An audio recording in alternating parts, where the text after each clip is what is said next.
Greetings and salutations, friends. Welcome. Character NPC here, the host. Hope you're having a great week.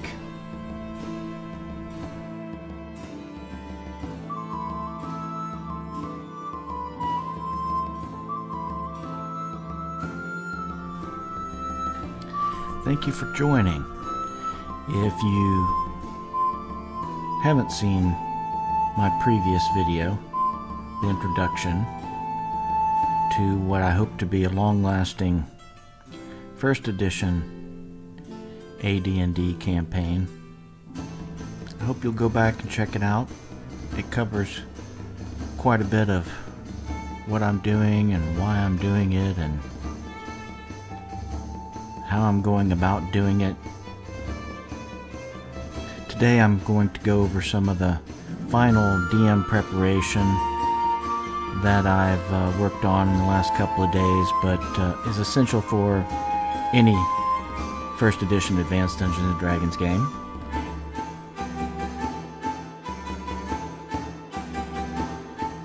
It's been fun just really kind of getting this all together. Let's check it out.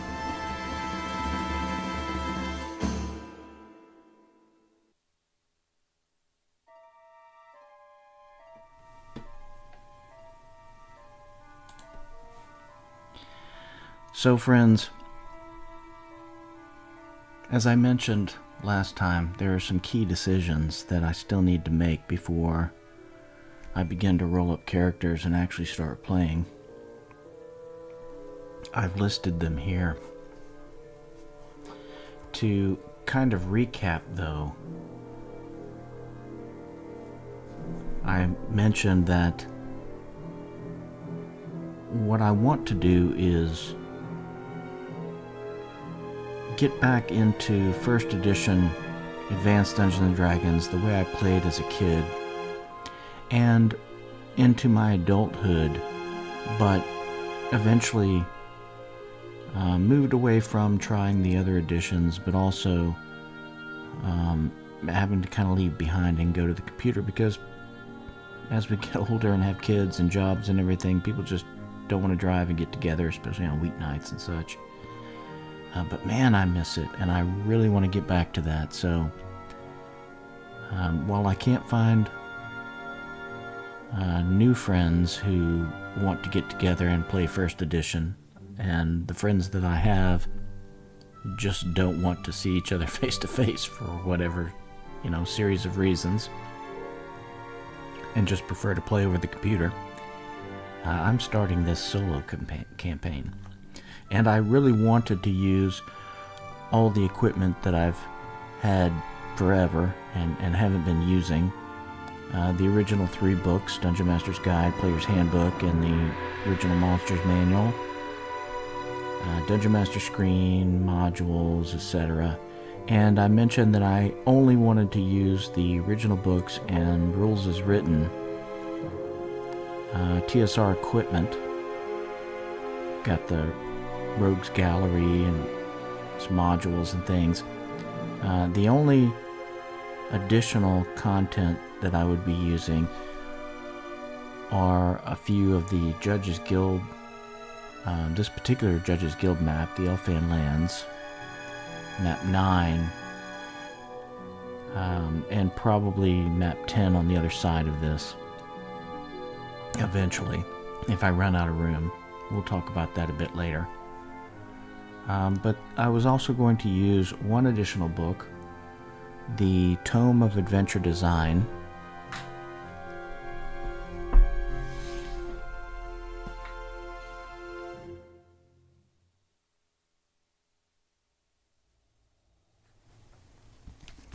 This book here, the Tome of Adventure Design by Matt Finch, I'm including because one of the things that I still had to deal with was how to deal with, it's a lot of deal with in a row here, forgive me, but I have to come up with some way to have rumors and try to eliminate metagaming as much as possible. Of course, if I'm going to use AD&D modules and be both the DM and the player, I've got to have some metagaming. You know, obviously there's going to be some metagaming, but this book will allow me to stitch the storyline together and have some context that is, you know, not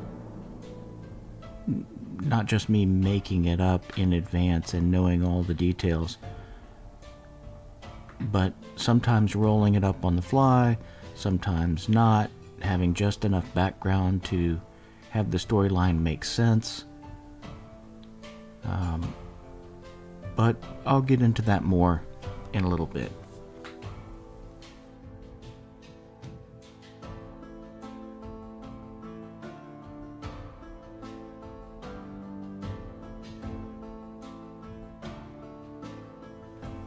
So friends, as I mentioned, there's a series of Dungeon Master preparations that you would normally make before any adventure begins, let alone a campaign. And I was struggling with those quite a bit. How would I make this all work in a solo adventure / campaign?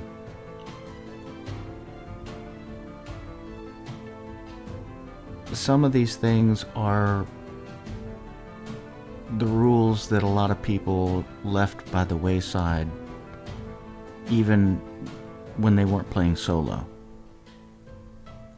Some of them, some people used but then made different interpretations, had house rules and things. I'd like to stick to rules as written as much as possible.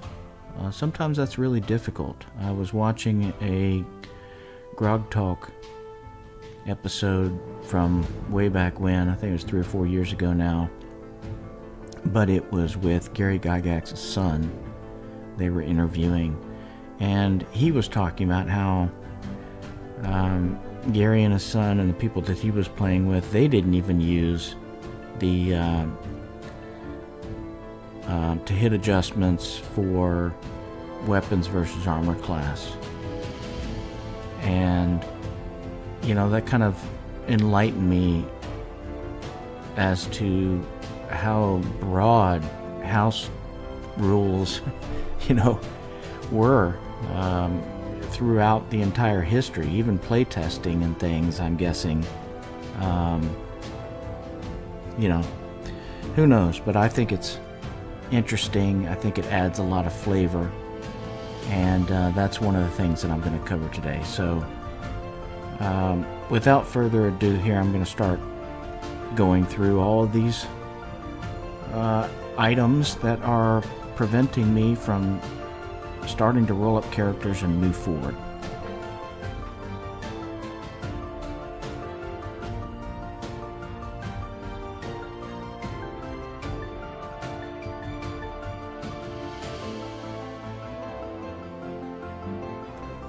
Now, as I said, friends, I really want to use TSR rules, products, you know, all the good old content, rather than having to bring in a lot of oracles and other factors to make decisions for me. Although, you know, Mystic, Mythic, whatever those other books are, probably great. They're not really what I was trying to do. So some of these decisions that I'm making are based on Dragon magazines and Sage advice. Some of them I've had to make up on my own, but the very first was the calendar. How am I going to deal with timekeeping? Timekeeping is just critical in any adventure, but especially in a campaign. If you don't have strict timekeeping, you got nothing in AD&D first edition campaigns without strict timekeeping.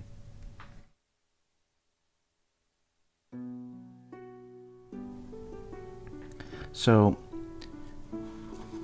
first off, I found the Greyhawk calendar online that I could print out. Fortunately, it has the phases of the moons, and it has the complete days of the week and months and everything available, even down to the festivals and religious holidays and things. As I mentioned in the first video, the introduction, I'll be using the village of Hamlet, even though it will be renamed to something different to suit my campaign. The Temple of St. Cuthbert there in the Village of Hamlet module will be an integral part to playing clerics and paladins and such in my campaign. So having the Greyhawk calendar, including what is it? I think it's a solstice. What is it? The summer solstice? Here we go. Just as an example, the vernal equinox, actually, flock time, month flock time, on star day 15th in this particular year, because things move, right? We've got the most holy day of St. Cuthbert listed. So this is going to help out quite a bit, especially having it printed, being able to mark off days. This completely solves my problem. So first thing down, the calendar. I'm going to use the Greyhawk calendar, even though I'm not using a Greyhawk map and I'm not exactly following the Greyhawk world or universe.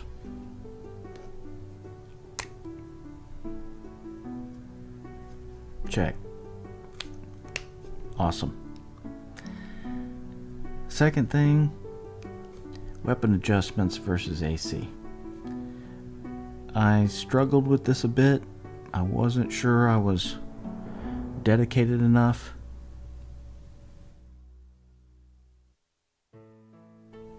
But I think it's, as I said, going to be something that adds a lot of flavor to the game.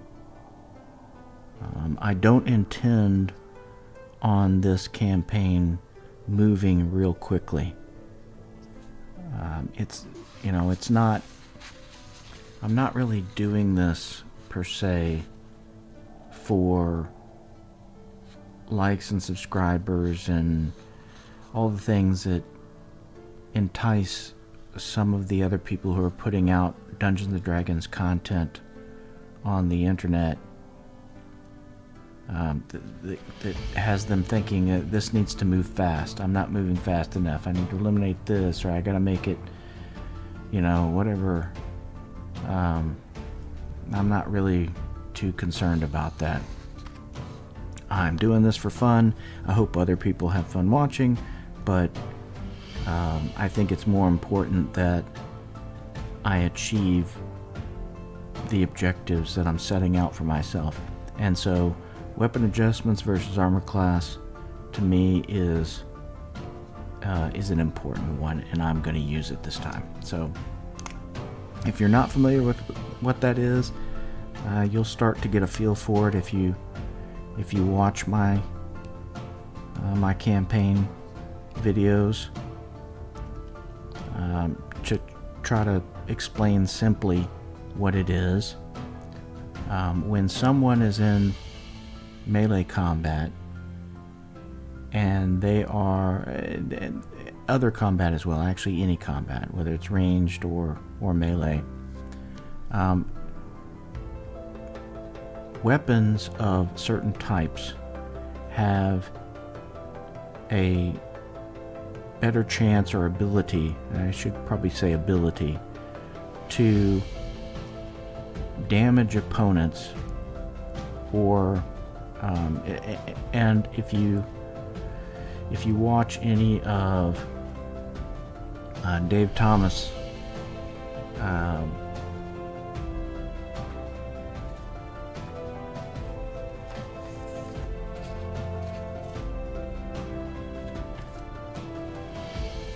shouldn't call him Dave, David Thomas's videos.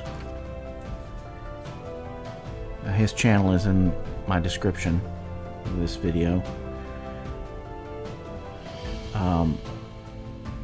He gives a great explanation of what damage really is, hit points. Meaning in first edition that they are not just bodily injury, but represent your ability to avoid getting hit or being cut, being stabbed, all of those different things. And it includes your armor and your ability to dance around like a boxer, and your parry, and all of these different things are combined into that.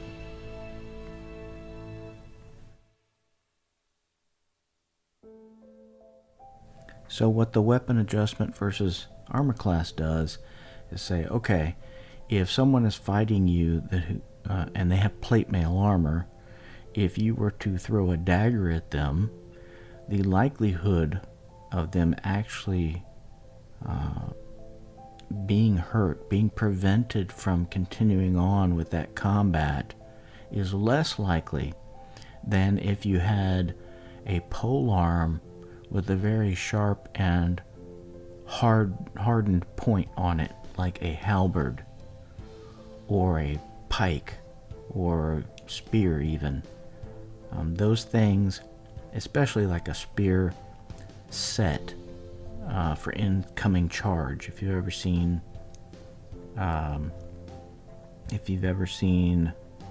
gosh, what's the name of that movie? Anyway, Mel Gibson movie, I forget the name of it now. Anyway, you may have seen in that movie the Scots were setting pikes for a charge of heavy horse coming in, right? And those heavily armored attackers were just falling on these pikemen, and the amount of damage that can do to armored opponents versus unarmored opponents is different by weapon type. So that's what the weapon adjustment for AC is, and I do intend on using it.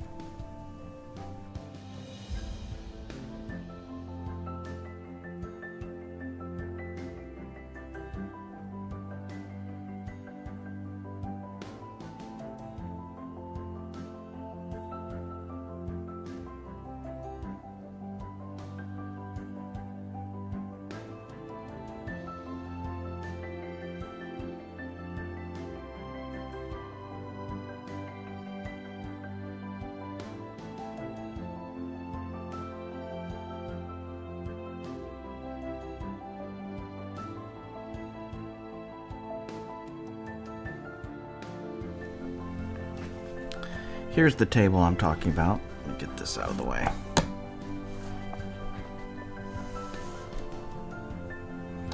You can see here, for example, a club. Someone using a club against someone with a 2 armor class, which is plate mail and shield, has a -5 to hit, which means that in this case a minus meaning that their armor class is reduced, while pluses on this chart mean that you're adding to the die roll. So a club is basically the same thing as fighting against a -7 a -3 armor class, while I can't pronounce what that is, but let's look at halberd. Here's a halberd.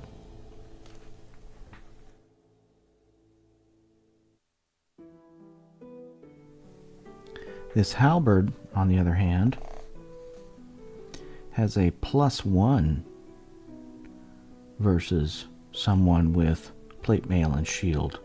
So you're actually attacking armor class 3 instead of armor class 2, because that +1 is reducing, even though the numbers I know it seems very odd for people to say pluses and minuses to armor class when you're to hit armor class 0, and negative is better than positive in first edition.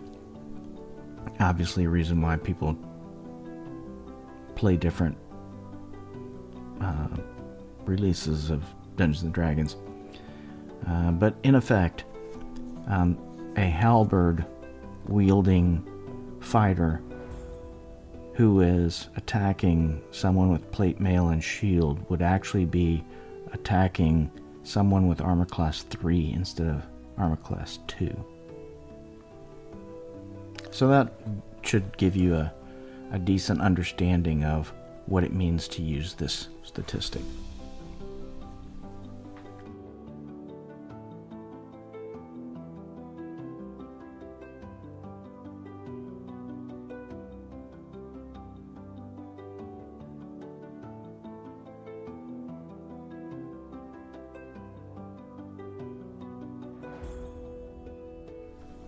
Okay, next is spell acquisitions.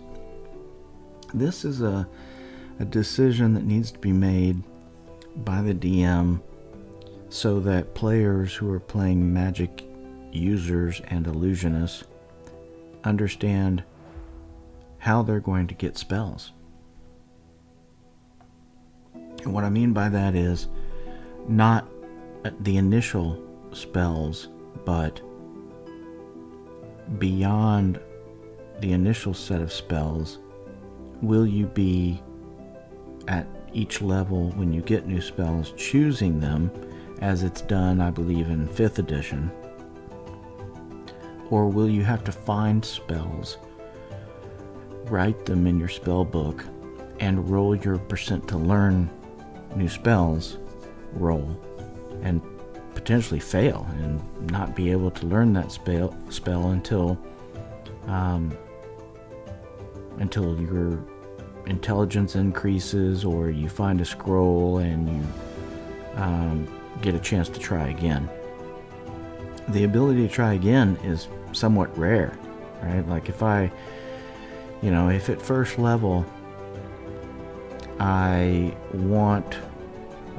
hope to get, let's say, sleep. Everybody likes a sleep spell, and I do as well. It's a good first level spell. Or web, it's good. In first edition, web is a great spell. If you fail that chance early on, you may have to wait a significant amount of time. Your intelligence is only going to change under very few circumstances, with age and potentially, a rare other occasion. Maybe you could have a wish or something, but essentially you're not going to get a whole lot of chances to relearn that spell. Though, as I understand it, rules is written, I haven't actually found for myself exactly where this is, about finding a scroll. So you don't get web at the beginning, let's say, as a first level spell, as an initial spell, I should say. As an initial spell, let's say that you don't get web. And then you find a web scroll and you write it into your book and you make the roll and you fail. Then if you find another scroll of web, as I understand it, you could you would have another chance to learn that spell again. Again, a few ins and outs here that I'm not exactly settled on, but I definitely want to use the classic spell acquisition process.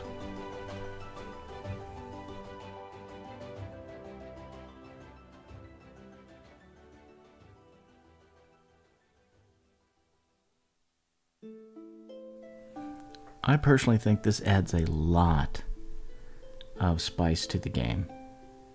I mean, it can be exciting, I think, as a magic user to get a spell that you really want, and if you don't get that spell and you decide that you really want it and you're gonna, you want it enough to go adventuring for it, that adds a whole genre to the game right there. Just a mage going out to get spells, to find spell books, to find scrolls, to find this next point, spell components. I definitely want to do that as well, but the struggle that I had with it is, looking at all the spell components and things, and where are you going to get them, how do you acquire them and such. So that was a big difficulty in my mind. I had to overcome, how does that work? And it turns out that there's a Dragon magazine that has a great article on this. Living in the Material World. I think it's number 60.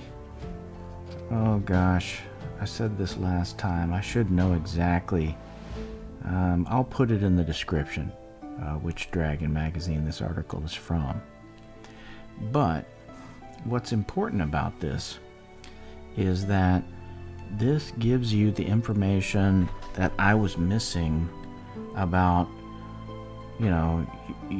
you go to a town, or even the starting town. I'm going to be, instead of the village of Hamlet, it'll be the village of Tahant, as I said, here on this map. Though I'm thinking of moving it to Elfwine, because if you look at the Hamlet map,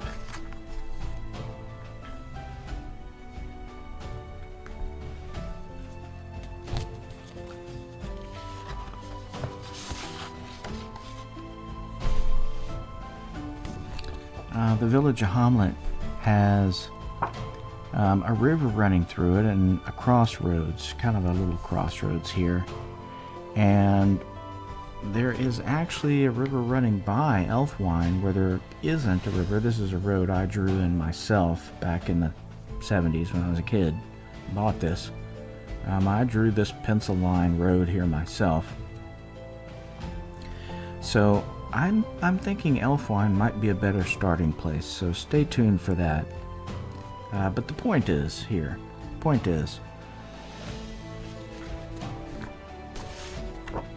when you're looking at this article, it lists how being in a particular size town, village, hamlet, whatever you want to call it, city, there are statistics regarding how many magic shops and alchemy shops and things, and how difficult it would be to find the gems or the materials, an adder stomach, grain alcohol, alum, an animal hoof. A lot of these might be common, going to a butcher or something for an animal hoof or something, but other things are going to be really difficult. And that was my concern, was I might have a spell that I get and I'm like, oh my god, great, hey, I have that. Let's see, I think Fireball uses sulfur, a little bit of sulfur. Maybe you don't have an alchemist shop and you aren't capable of knowing sulfur when you see it, although we could probably deal with that. But anyway, this article really takes care of that, and its costs and where to find them.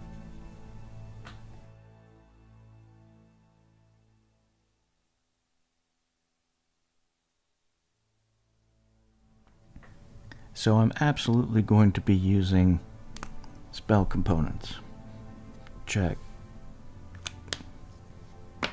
And this particular article is what's making that possible. So again, I'll put reference to which Dragon magazine this is in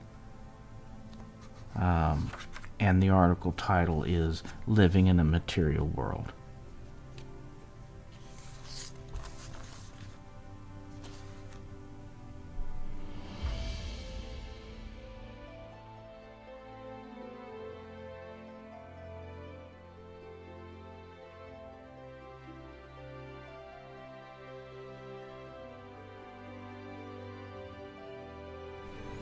All right.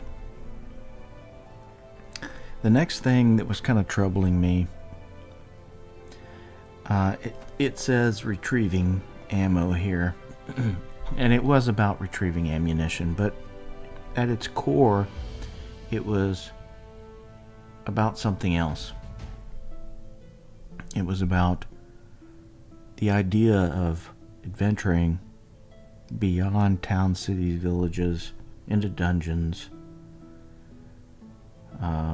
cross country, and the amount of arrows, bolts, and in particular magic users throwing darts or dagger, let's say, having some kind of ranged weapon for those party members who really need to stay out of melee combat, especially at low levels. Magic users just don't have enough spells at low levels.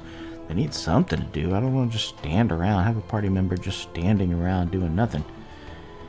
And running up with a staff just doesn't sound like a good idea in a first edition D&D game for a magic user at all, any level really, with no armor and few hit points.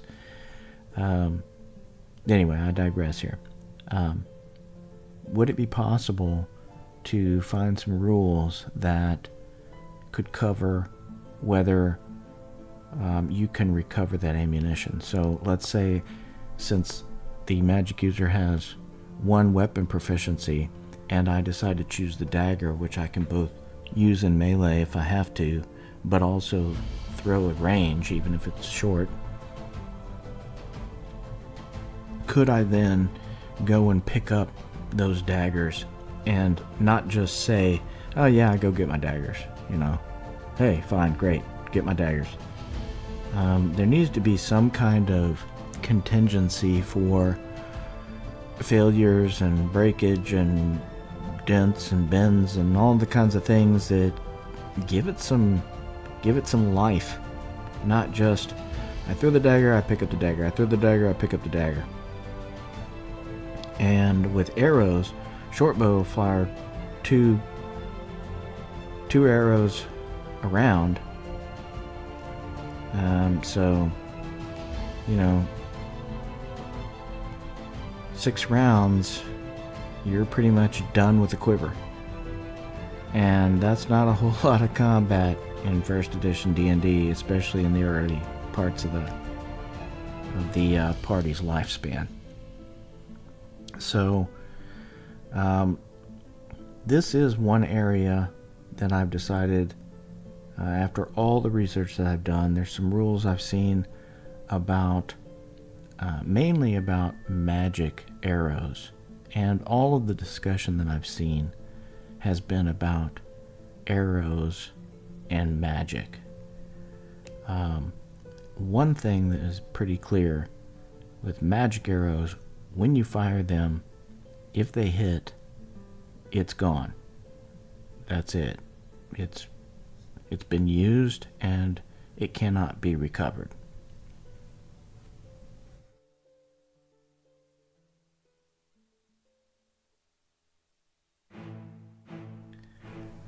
On the other hand, hard metal items like a dart or a dagger had virtually no discussion at all. After days and days of searching, I found a little bit of information, but it really still wasn't clear. So after seeing a few, I'll call them honorable mentions of here's what I do, here's what I do, here's what I do, I've made my own ruling so that I can get past this.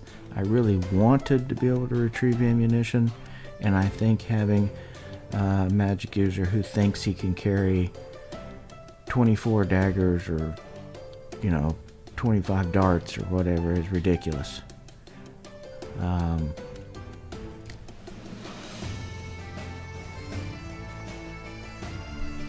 One thing that I saw regarding arrows was some back and forth on, if the ones that hit are pretty much gone, they're broken. Some people disagreed with that, but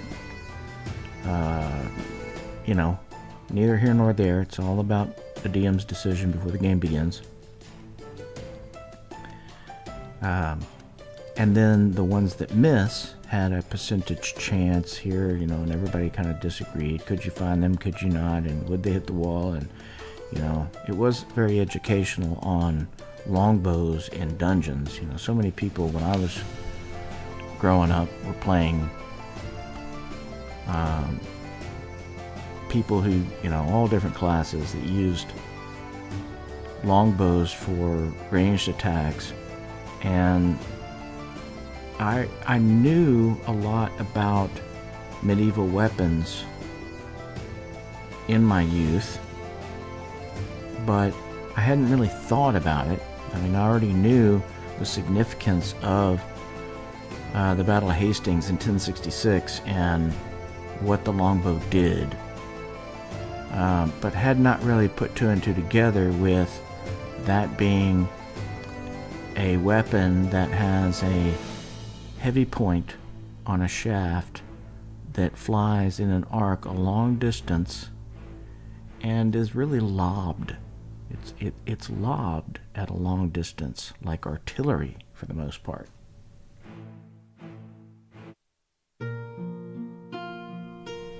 Well, I let that one go a little too long.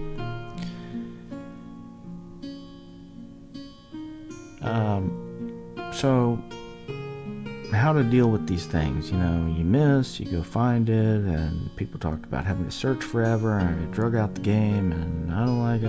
I don't even count. I don't make people. I like it when my players just do it on their own accord and keep track of their arrows, but if they don't, then I don't bother. Blah, blah, blah.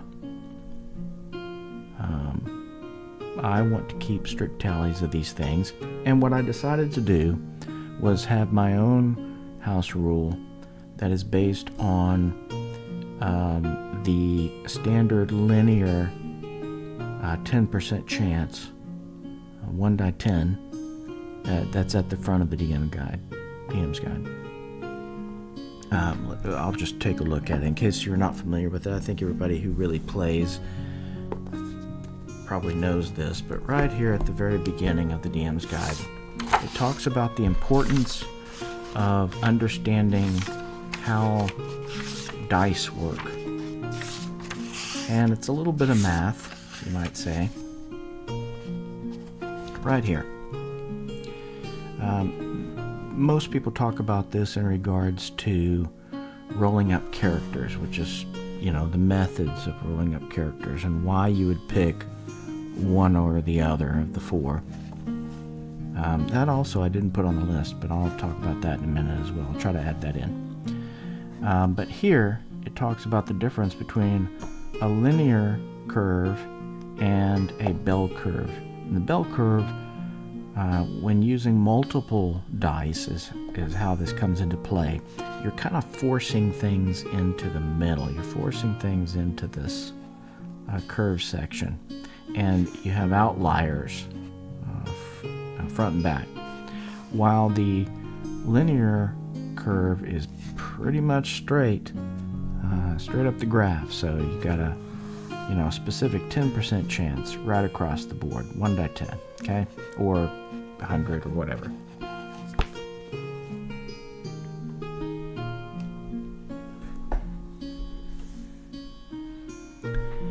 So what I decided to do was to have that linear roll be 1 die 10, and on the 10-sider, when the magic user throws his set of daggers, for example, then there would be a 10% chance that regardless of hit or miss, that dagger would be damaged in some way. And I'm talking non-magical daggers here, because magic has savings throws. I think it's a little easier when you're talking about magic items. So a non-magical dagger thrown would have a 10% chance of having some kind of damage to it. A bent tip. It just becomes dulled over time. Lost in the darkness. Stuck in something that can't be pulled out of. Whatever the reason is, 10% chance that's going to happen. So a 1 on a 10-sider would mean that dagger's gone, right? So let's say I've just come out of combat, and while the rest of the party is rummaging through the bodies of the orcs, the magic user goes and collects his 3 daggers that he threw, right? 1 safe, 2 safe, 3 safe. It was all 5s. Everything's good. Collects his 3 daggers, he goes on. Now, for sling bullets, darts, and daggers, that would be the ruling. When it comes to arrows and bolts, it's the opposite. On a 1, let's see, on a 1 they would be destroyed. On a 1, you would be able to recover it instead. There was all this discussion, like I said, about how hard it is. Imagine yourself in a darkened hallway, whether it's cavern or carved, or it doesn't matter. You're in a dungeon and you've got a torchlight that you're dealing with, and you've shot this thing that could go 100 yards, or in the case of a short bow,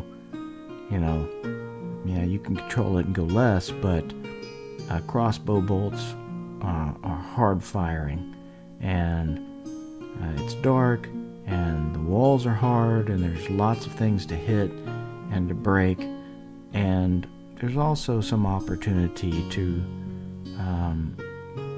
collect the enemy's arrows and bolts along the way. Probably daggers too, but while maybe a goblin arrow isn't the same quality as the arrow that you get from your Fletcher before you leave town, hey, it's still usable, right? It still is 1/6. So the opposite holds true for, let's say, some arrows or bolts. So my ranger, let's say, has fired 4 arrows in this last combat, and I roll.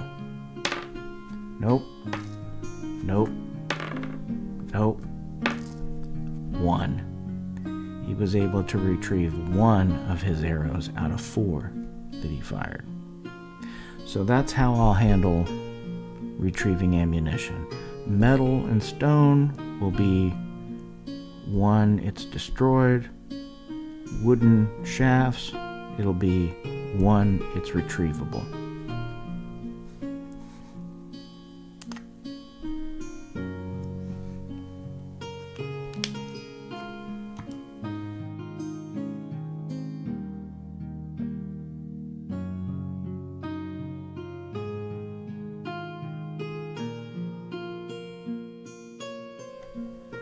Alright, the next thing, also vital to address before the beginning here, and I think it's a lot easier for some DMs who are using nothing but prepared modules, and I could here, it would be easier for me to just rely on looking up what the hex size is for a particular map. And this map in particular, this is part of the fantasy Fantasy Wild. Oh gosh, I always forget the name of the campaign. This Judges Guild campaign that this came from. Fantasy Wilderness. Yeah, I forget. Anyway, it didn't suit me. I think I saw another Grog Talk episode where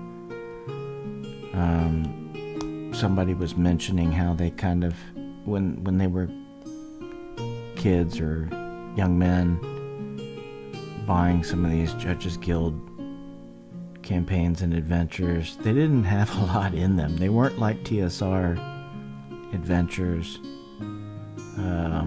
They were very sparse and would say, maybe a hex number, and it would say 2 sentences about that hex number.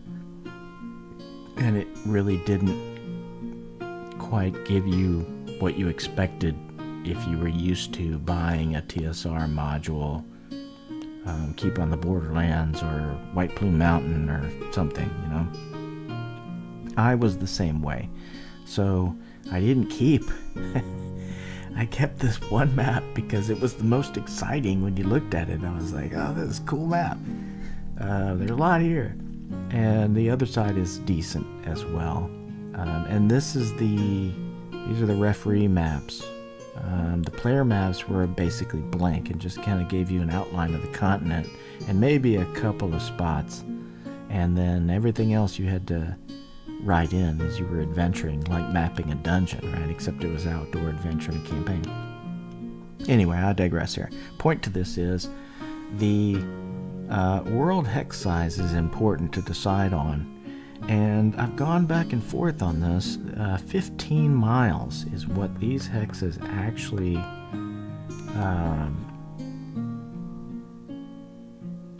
originally they were going to be 15-mile hexes.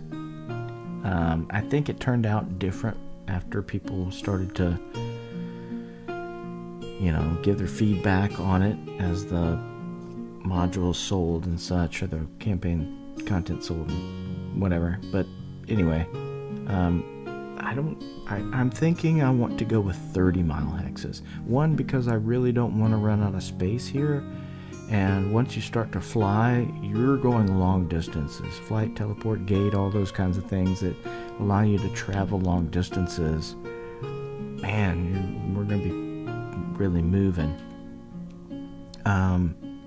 If you look at the movement rates for a lot of the terrain, not the mountains and swamps and things, but let me look at that real quick.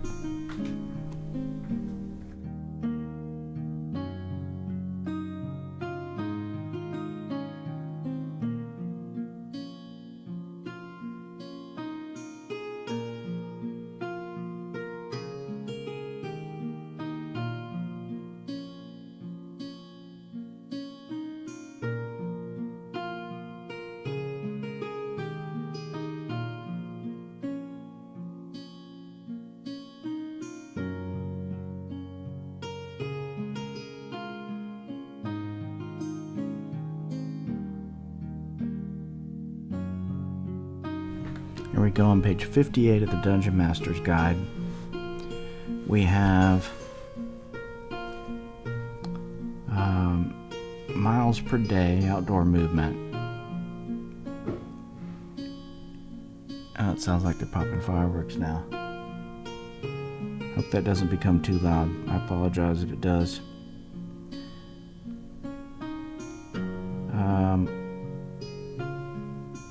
Even lightly encumbered walking, you're going to be able to travel 30 miles a day, so 1 hex a day. 60 for mounted light. And a lot of this will be, there's some swamps, there's some, in this, normal terrain includes open ground scrubs, typical desert, light forest, low hills. Low hills. A lot of this is low hills and things, right? And next to rivers and things. So a lot of this is going to be normal terrain. So that makes the movement 30, 60, even 40 for medium encumbrance mounted. So a lot of this, I think, is going to mean that the players are going to, the party's going to be moving relatively fast, faster than I really want to travel across this map and have to roll for random encounters and things. So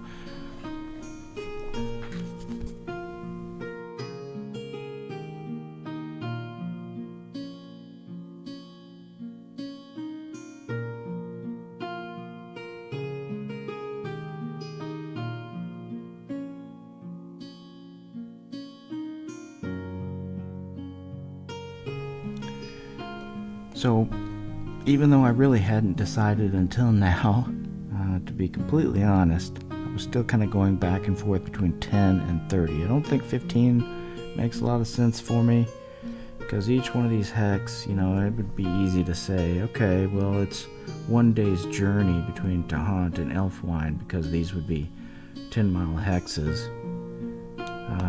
But I think I would really rather do 30 and have this be a much greater distance. This is 34 hexes from top to bottom, and 50, I think it's 54 across. So that makes it a nice big world, and may mean that I don't have to use the other side of this map. I don't think I've ever actually shown you the other side of this map. Let me show you real quick.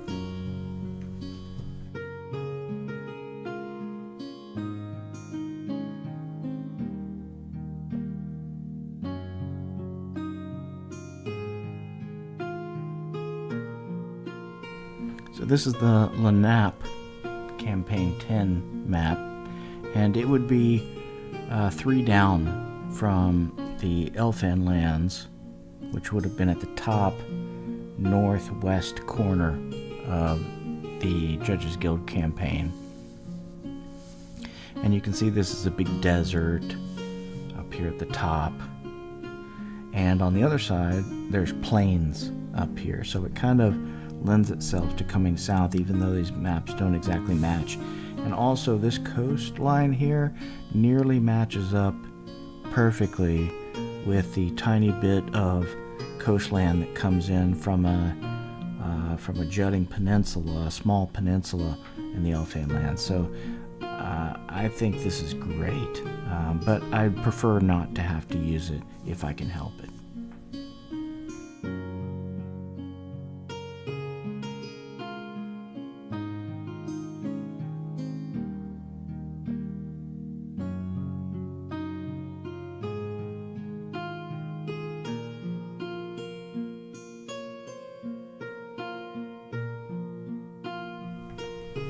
Okay, I'm getting kind of long here, so I'm going to speed it up a little bit because I still have a lot to cover, but I'm going to say 30-mile hexes.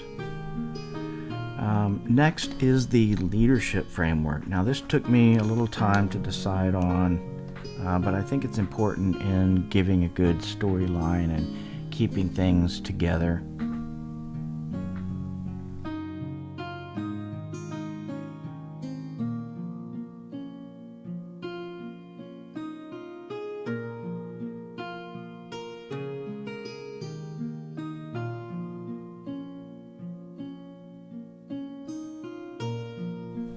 Okay, hope you can see this well. So I decided on a feudality, which is feudalistic. If you look on the in the Dungeon Master's Guide on page 89, you'll see feudality, and it basically says, hey, okay, this is a feudalism type situation. And there are particular leadership names that I kind of liked, and I didn't want to just use king and noble and blah blah blah blah. So I did a lot of searches for synonyms and things, and I settled on this.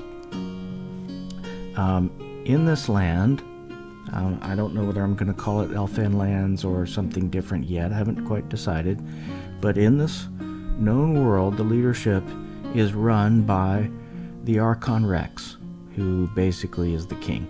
And the Archon Rex controls everything, obviously, except you can see here, these dotted lines are influence, while the dashed lines limited control, and the solid line is complete control.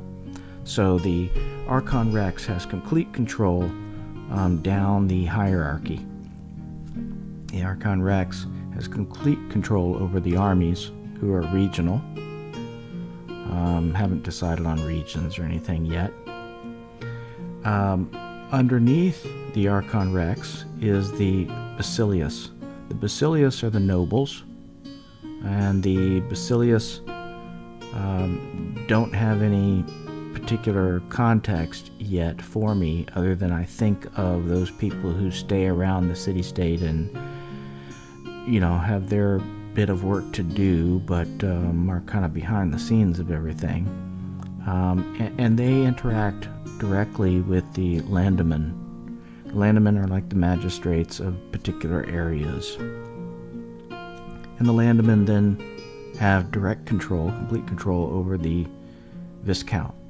The Viscounts are the lords of even smaller areas. So Basilius might interact with several Landmen in regions, but the Landmen will have several Viscounts as smaller portions of land, and the Viscounts would have some limited control over the armies, meaning that they could call out the armies when they need to, but of course the armies are going to be subject to the Archon Rex, so he always has complete authority over what they do and don't do, while the Viscounts can ask for assistance and things, or demand assistance, but it might be overruled from time to time. But it also prevents the Viscounts and others from having the armies go and overthrow the Archon Rex.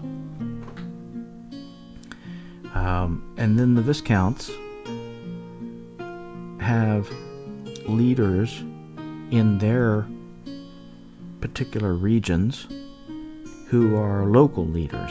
It might be a knight, maybe a group of knights, but I kind of envisioned a single knight. Knights, I think, should be somewhat rare as leaders. So, he's kind of what we kind of think of as a lord in an area, but, he's a local leader. Might be chiefs in that particular area instead of knights. They might have chiefs or a chief. It might be a bishop, or it might be a chevalier. But these are kind of the names that are synonymous with various regions around the known world, who are the leaders locally.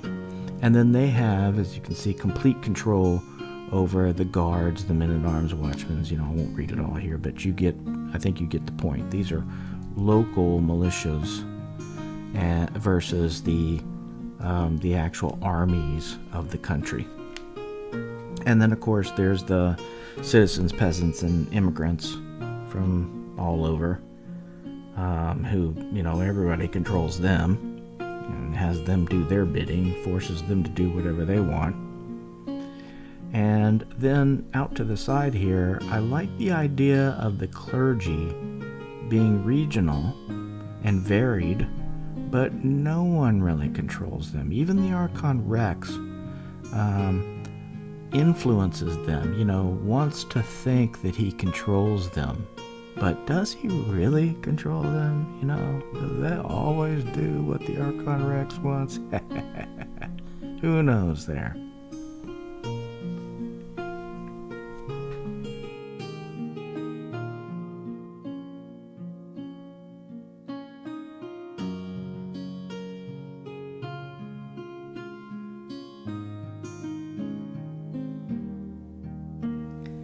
So the Basilius also have some influence over the clergy, and the Landamen have some influence over the clergy, but the clergy also have some influence over the Landamen. And the Archon Rex, I added this particular control line because the Archon Rex deals with the Basilius in the city-state, but he also interacts directly with the Landamen, who are more regional magistrates. And I think that's important in that the hierarchy of flow that normally occurs can be outdone here a bit.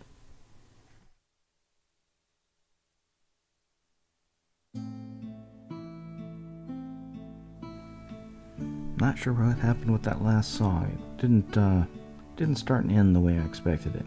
Anyway.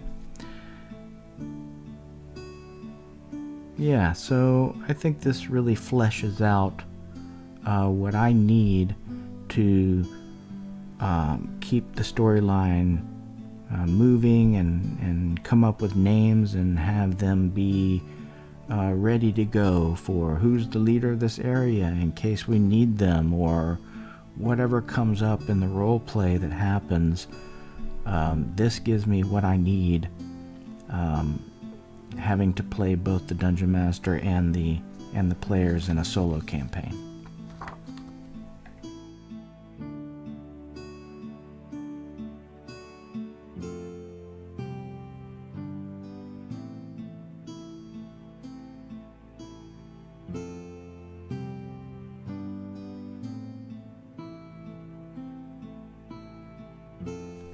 Okay, now this next part. This was really difficult. Dealing with rumors. I think it's really one of the, I don't know what words to use, one of the most critical things, one of the most troubling things for me is, how am I going to deal with rumors? Why is anyone going to go anywhere and adventure unless I just say, oh, the party goes here? And I kept researching and doing all kinds of work to try to figure that out.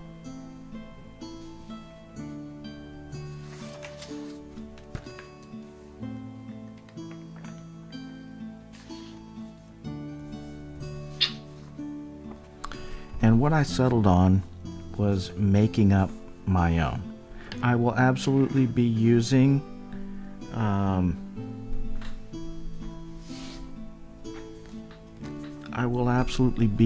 the Tome of Adventure Design. Makes complete sense, and there's various rumor sections in here. I forget where they are exactly, but there's some great rumor stuff in here, and I will be using it. But that's going to be more broad storyline, as I said. I want to keep things as much as possible to just the 3 books, Dungeon Master's Guide, Monster Manual, and Player's Handbook, as much as I can.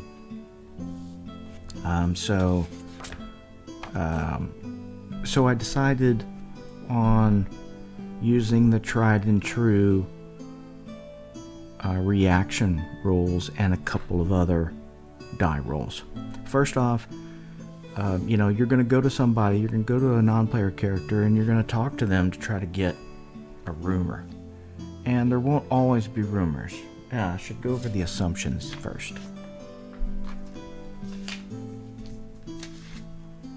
I put together some assumptions.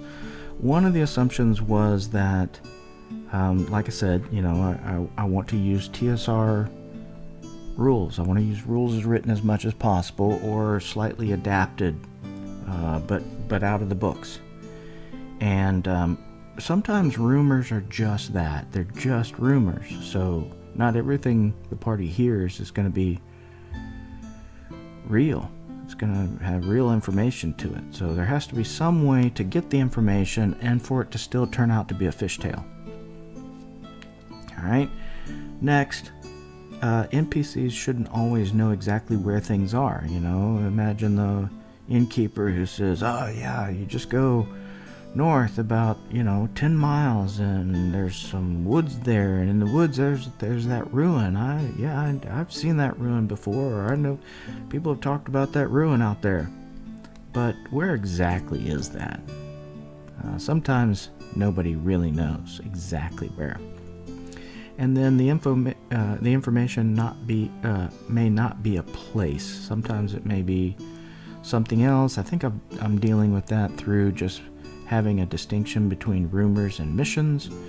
But information might not always be about a place. It may be about, hey, the guys at the gate need help with escorting some merchants or whatever. Okay. All right. There needs to be some ability to define distance and direction. You got to be able to say, not just there's this rumor, but somebody's going to tell you where that is. So you got to give a distance and direction. And then also, things need to be adjusted for the party over time. So at first level, it's one thing, but at 7th level, it's another, right? As far as what rumors are going to be told and what the party is going to be enticed to go and do. So those are my assumptions.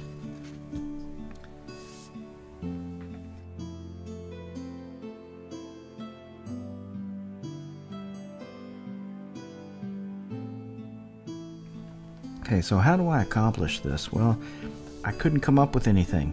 I couldn't find anything that was already there, so I decided to make my own. And like I said a moment ago, or a bit ago now, I'm going to use reaction rolls for some of it and just straight die rolls for another. First off, the way this is going to work is it's going to be a series of rolls between reaction and other die.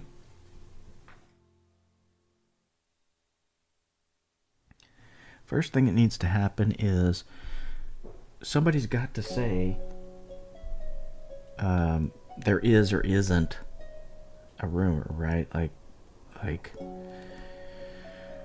before you can get to the point where somebody speaks about something, there's got to be some decision made about whether there is a rumor or not. So I came up with a decision that, one, I didn't want a vast amount of rumors, and it should be variable based on how many people are there, how many people could know about something. So obviously there's a difference between somebody you're talking to on the side of the road and somebody who's in a town or in a city, right? So I came up with this to determine whether there's a rumor or not, and I don't know which one's going to be number 1 or number 2 in the workflow here, but in a village or smaller, whether it's that guy on the side of the road, or whether it's a peasant in the field, or whether it's the innkeeper in the village of Hamlet, it's going to be a village or smaller, 1 die 4 minus 2. So the max you're going to have is 2 rumors in that town. It may not be anything, but there should be a max of 2. In a town size, I said town before, but I meant village or person. In a town size, there's going to be 0 to 3, 1 die 4 minus 1, and in a city, it could be up to 4. Okay? And this should be kind of a total over time. I think I'm going to adjust things for time here and there. I haven't quite decided yet because I haven't been able to play test this. I need to play test it some first and decide, but things have to be able to change a bit over time. More in the city. You come back to the city, you should have another potentially 4 rumors. But maybe not until you come back. Maybe, I don't want to be able to sit there and just go through rumors day after day after day and just find new stuff. That's not going to work for me. Alright, so I've got that roll down. Determine if rumors exist. And then the second thing is just a reaction roll, but I changed the reactions a bit. It's still the exact same die rolls. I just changed the consequences. So when you're talking to that, let's just use the innkeeper for example. You go and you talk to the innkeeper. You make your, your D100 roll here. 1 to 5, you're just totally ignored. He doesn't even pay attention to you. 6 to 25, he insults you. Like, get out of my face. You're bothering me. 26 to 45, he's grumpy. But you're probably going to be able to somehow make another roll. I'm not exactly sure about that. I'm going to develop this a little bit further. But he's grumpy. I think you're going to have to wait and come back the next day is what I think I've decided on there. 46 to 55, he wants something. So you're going to have to bribe him, give him something for his information. 56 to 75, he's hesitant, but you can re-roll here. So I think maybe, like he's looking around, he's scared to tell you about something, but you work hard at him and trying to convince him, so you get another roll. 76 to 95, he just offers the information. You get the rumor. And 96 to 100, he's enthusiastic about it, and I think I'm deciding on giving additional information. So like, you roll that high, he doesn't just tell you that the entrance to the dungeon is there, but hey, I heard about this. I heard these adventurers talking about a secret door in the big cavern that leads to blah blah blah or something. Like you get extra information under that, with that enthusiasm. So I'll flesh this out a little bit more, but that's how that's going to work. And then, assuming that there's rumors and that you've got the information, you're going to have to find where that location is. And so you're going to roll 1 die 12, and unless the rumor states otherwise, for example, I could see a rumor where somebody says, well, Johnny Appleseed saw zombies in the graveyard outside of town. That distance is not going to exactly make sense for it to be a 1 die 12 days or miles, but that needs to be determined.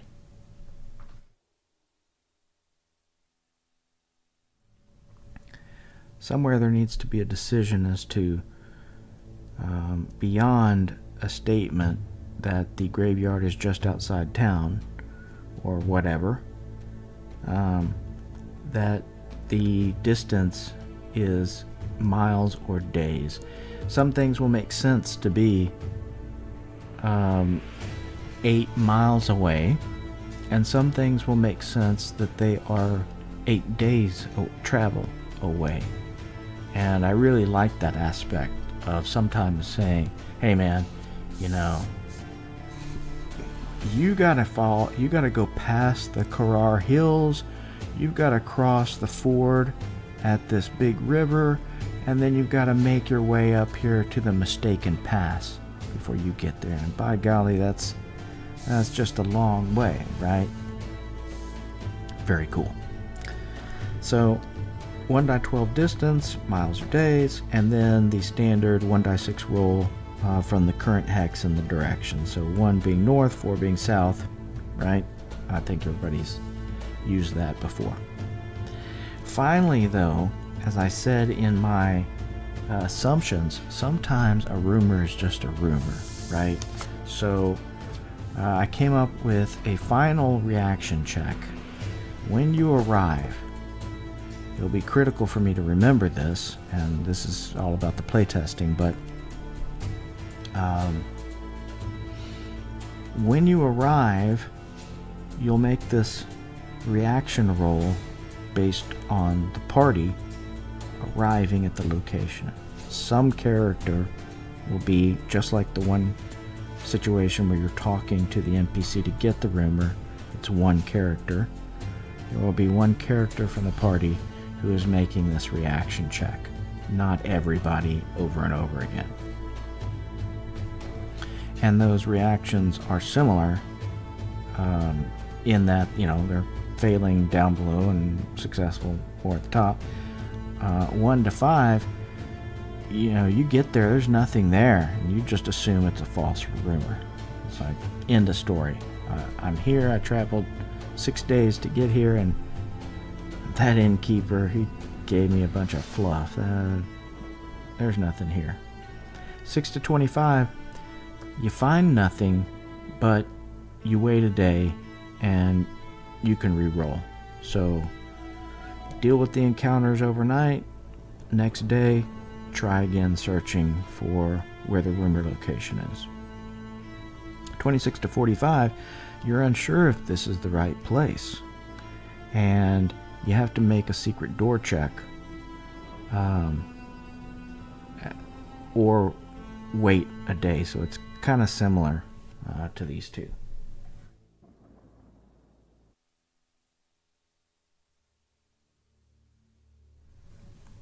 So make the secret door check.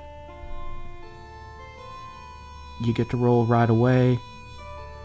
You fail the secret door check, it's just like 6 to 25, and you have to... Sorry, I think I said wait another day. You make the secret door check, you get to roll right away.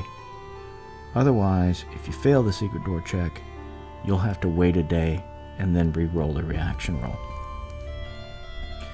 46 to 55, you find traces of what you're looking for, and you can roll again. I think I'm going to change this. That's just too easy to just roll and roll again. I think I'm going to develop that a little bit more. 56 to 75, you find a trailer path, or something that gives you some indication that this is the thing we're looking for. Hey, yeah, I think we're close, guys. But you'll have to roll a random encounter and actually deal with it. It's not if a random encounter occurs. There will be a random encounter at that point. You're going to have to fight. 76 to 95, a big portion of this is arrived at the rumored destination. You're there and you found it. And then for that few little, supreme accomplishment here, 96 to 100, you find the destination and you find a hidden empty lair. So, kind of like free treasure. You'll roll on the random encounter table, but whatever encounter would have been there isn't, and it will be the equivalent treasure from that creature's lair. So a bonus if you get that 96 to 100. So that's what I mean about kind of developing things a little bit further. Like one of the things I thought about in this one that would be good is, and I'm going to add this for sure, adding a +1 for every level of ranger experience in the party. So if you have 2 rangers and they're both 4th level, that would be a +8 to the die roll. Another thing is an additional check where, like I said here, check for secret door, and if you succeed, you roll again, but if you fail, you wait an extra day. Under this find traces, or probably the find traces, I'll do also the secret door check.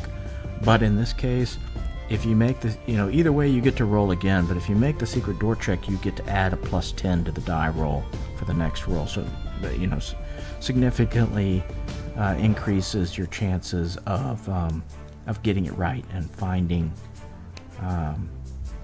the rumored destination.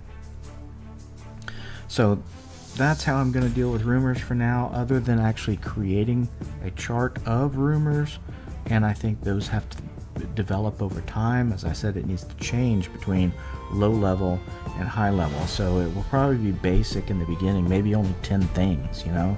Like I said, Johnny sees zombie in the graveyard outside of town. The city guard needs you to need an escort for the merchants. Some mage needs some component. Whatever that is, they'll be kind of low level, and it doesn't have to be a lot of them, but it will still be kind of random die roll as to which one exactly it is. And then some others I'll develop over time. So I don't think any of this is going to stop me from moving on at this point. So that's dealing with rumors. There is one thing here that I didn't add that I've solved.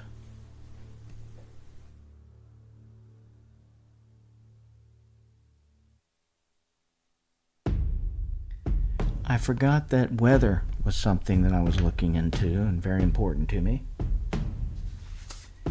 And I also found a Dragon magazine for the Greyhawk weather. So if you're not familiar with this, I'll also put this in the description. But this chart right here is going to be enough for me to decide based on the same calendar months, what the precipitation chances are and the temperature and things, which is really what I wanted. Was, hey, is it raining outside? Is it not raining outside? Is it windy? But this also has a whole lot of good stuff on cold and how it affects travel and all of that good stuff. So this is a good article, good information. Alright, so that brings me to the final checkbox here. What is next? I don't think anything's next. I think I have settled everything with this DM prep. I think I'm ready to start rolling up characters, so that is what's next. I've decided to use method 1 from the Dungeon Master's Guide for character creation. So, yeah, I think that's how things are going to work. Creating characters. A party of 6. I cannot wait. It's going to be so awesome.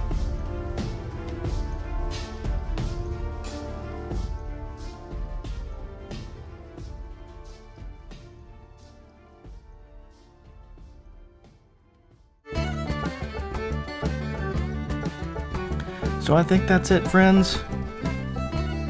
With the thought that I get to create characters here soon. Probably this week. I think by this weekend I'll be actually sitting down, printing out the actually I don't want to print those out. I'll be creating a little scratch sheet that I'll be writing down the information, and then I'll transfer those over to first edition D&D, AD&D player character sheets.